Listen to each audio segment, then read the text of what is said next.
Hey, what's up, everybody, and welcome back to Drums and Drams. My name is Cameron, and today we have another episode of Quick Sips. On today's episode, we're going to have a head-to-head competition between two finished bourbons to find out which one comes out on top. Now, both of these are coming from Redwood Empire, a company that many of you probably know from their core lineup, their Pipe Dream Bourbon, Emerald Giant Rye, or Lost Monarch American Whiskey. But they also have an extra-aged category of premium whiskeys that they are calling their Haystack Needle. Now, Haystack Needle comes in 12 and 14-year-old varieties.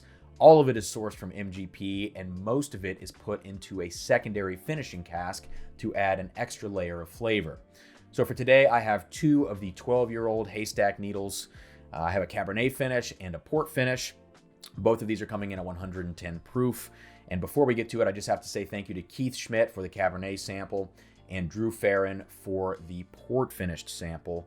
I'm going to start with the Cabernet, go to the port, do a quick side-by-side, and then wrap this thing up. So I want to make this as quick as possible. Let's get started here with the Cabernet finish on the nose.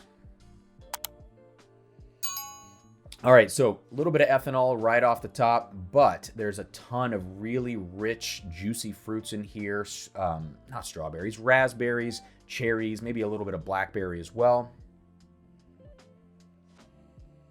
A little bit of milk chocolate going on in here, a nice bit of spice.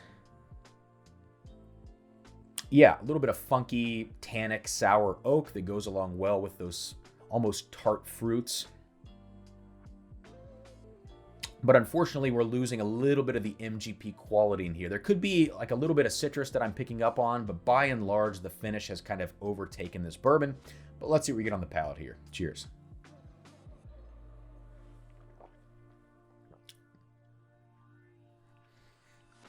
Yeah, very berry forward. Very berry forward on the front of the palate. And it almost covers up the beginning of the development. It's like the spice wants to blossom out of the berry qualities, but it just can't quite cut through it. It eventually does, but it's sort of in the mid to back palate. It doesn't happen when you would expect it to. It's a little bit, again, a little bit over finished, I think.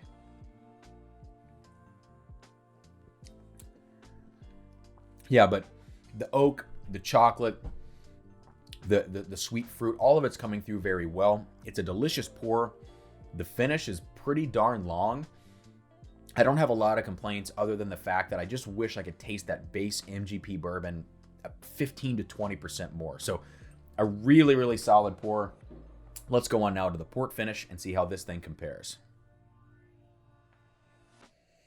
Oh, wow. So the port finish is full of those plum, fig, grape type notes. It's very juicy. But I'm getting a little bit more on the nose, at least, of the base MGP bourbon. We'll see how that translates to the palate. Yeah, a little bit of leather here. Definitely that oak quality. Yeah, and some dark chocolate too. So let's try this on the palate. Again, this is just a little bit of a darker nose overall. It's similar, but just a little bit darker.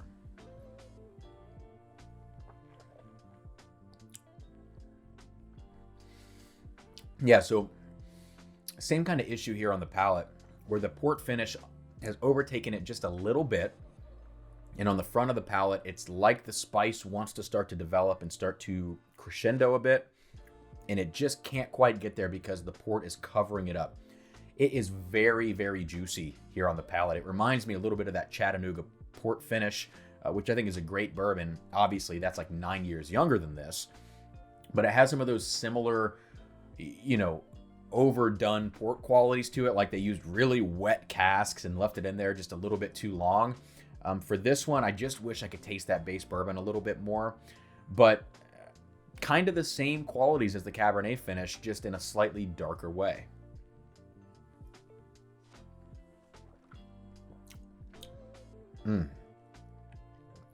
I would say that the development here with the spice characteristics moving into the finish, the length of the finish, a little bit better on the port cask. But I feel like I like the flavors of the Cabernet cask a little bit better, which might be just subjective. So I would say construction-wise, experience-wise, the port cask finish right now is taking the cake. But personally, I wish I could just have that Cabernet finished version with just half the time in the finishing cask. You know what I mean? But maybe I just want 12-year-old MGP bourbon. Who knows? Let's do this side by side now and we'll wrap this up.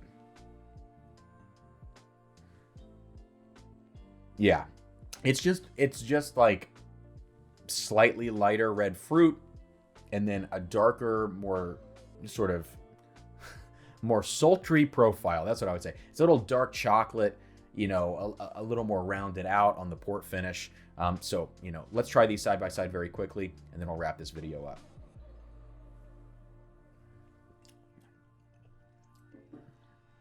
Yeah, a little more tart on the Cabernet finish.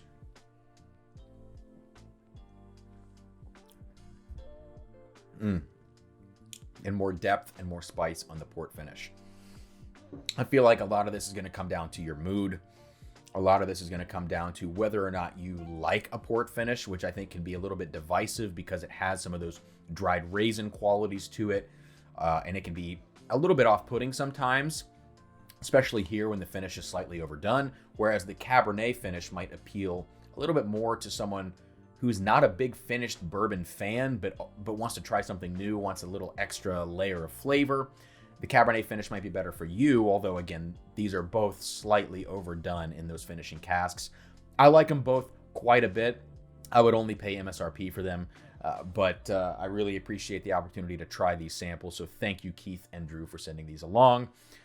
Yeah, that's all I've got. So I'm going to get out of here. Thank you guys for checking the video out. If you haven't already, please like this video, subscribe to the channel, hit the bell notification to find out when I'm going live at least once a week and when new content is dropping. And if you like what you're seeing from Drums and Drams, check out the Patreon link in the description below. And, you know, if you want to support the channel and get some exclusive content, that's a great way to do it. Otherwise, I will see you next time. I'm going to go ahead and end with the port finish. So cheers, and I'll see you next time here on Drums and Drams.